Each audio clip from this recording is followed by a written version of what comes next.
গল্পটি শুরু হয় সুনিওর ভিলাতে। সবাই মিলে সমুদ্রের দিকে তাকিয়ে আছে। দূর থেকে একটা ছোট্ট দ্বীপ দেখা যাচ্ছে। সুনিও বন্ধুদের ভুতুড়ে জাহাজের এক রহস্যময় গল্প বলা শুরু করে।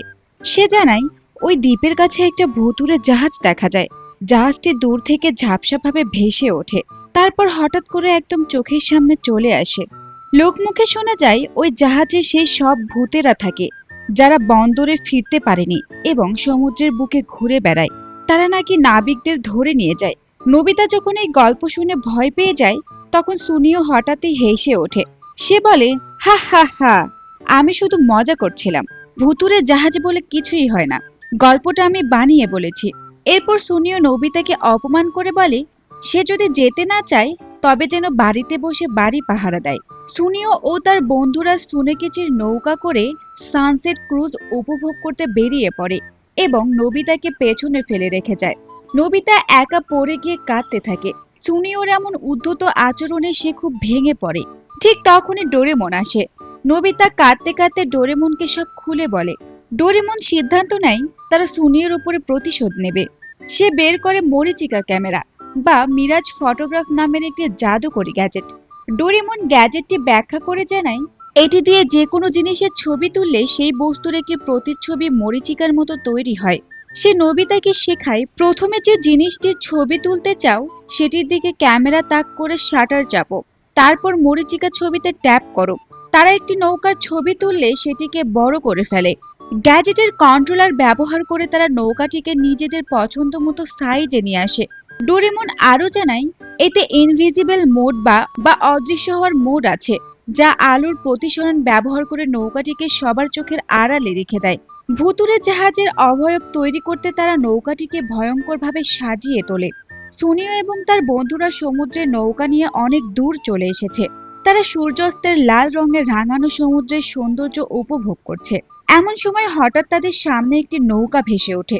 সুনিও আতঙ্কিত হয়ে চিৎকার করে ওঠে, একটা ভুতুরে জাহাজ! ডোরেমন এবং নোবিতা অদৃশ্য নৌকায় চেপে তাদের ঠিক পেছনে। ডোরেমন নোবিতাকে বলে, ভূতের মতো পোজ দাও আর একটা ছবি তোলো, জলদি বলো আমি ভীষণ ক্ষুধার্ত। নোবিতা তখন চিৎকার করে বলে, আমি ভীষণ ক্ষুধার্ত। ডোরেমন আর নোবিতা হাসাহাসি করে, কারণ ওরা সুনিওদের দেখানোর জন্য অনেকগুলো ভূতের নকল বানিয়ে ফেলেছে।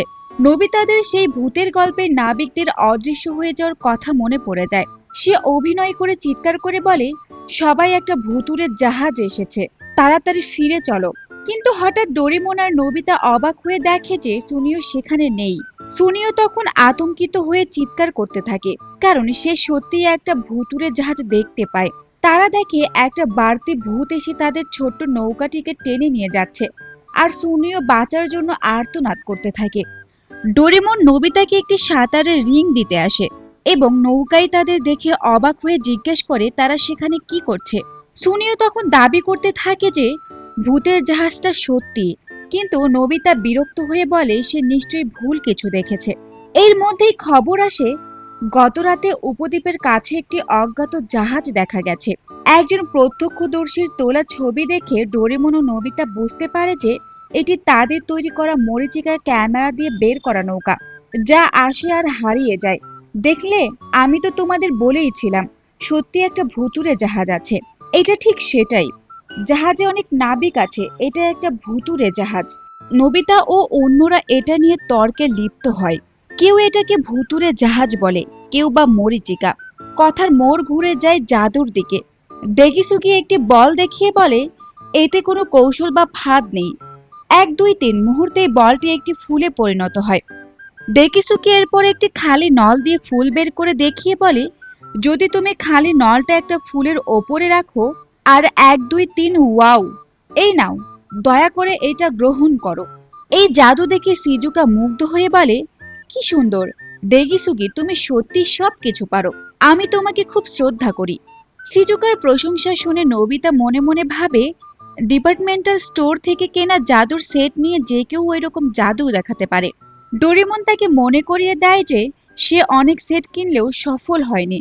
ডোরেমন জাদুর রুমাল বের করে জানায় এর ভেতরে একটি ছোট্ট কম্পিউটার সেলাই করা আছে, যা সবকিছু ভেঙে বা জুড়ে নতুন জিনিস তৈরি করতে পারে, এবং সে নোবিতাকে তা প্রমাণ করে দেখায়। নোবিতা একা একা তার জাদুর রুমাল নিয়ে অনুশীলন করছিল। সে উত্তেজিত হয়ে বলছিল, এটা এমন যা অন্য কেউ করতে পারবে না, একেবারে তাক লাগিয়ে দেওয়ার মতো। সে কিছুটা আনাড়ি হলেও সাহস সঞ্চয় করে বারবার চেষ্টা করে। ঠিক তখনই জিয়ান আর সুনিও হাজির হয়।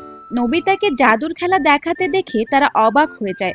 নোবিতা আত্মবিশ্বাসের সাথে দর্শকদের উদ্দেশ্যে বলে, দেখো, এতে কোনো কৌশল বা ফাঁদ নেই, কিন্তু জাদু দেখাতে গিয়ে বাধে বিপত্তি।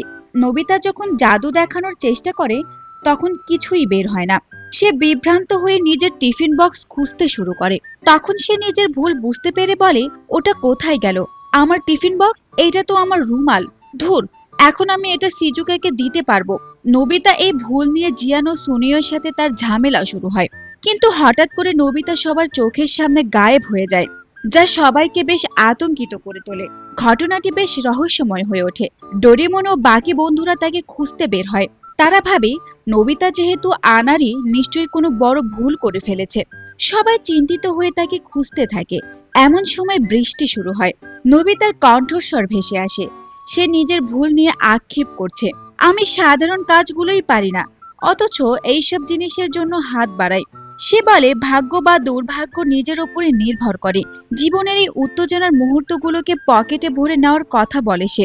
সবশেষে নোবিতার আর ডোরেমনের এই অদ্ভুত যাত্রার পাঠ সমাপ্তি করে পরবর্তী পাঠের আমন্ত্রণ জানায়। তো বন্ধুরা, ভিডিওটি তোমাদের কেমন লেগেছে তা কমেন্টে অবশ্যই জানাবে। আর এমন সব ডোরেমনের নতুন এপিসোড দেখতে আমাদের চ্যানেলটিকে সাবস্ক্রাইব করে আমাদের সাথেই থাকুন। এতক্ষণ সাথে থাকার জন্য ধন্যবাদ। দেখা হবে পরের ভিডিওতে। টাটা।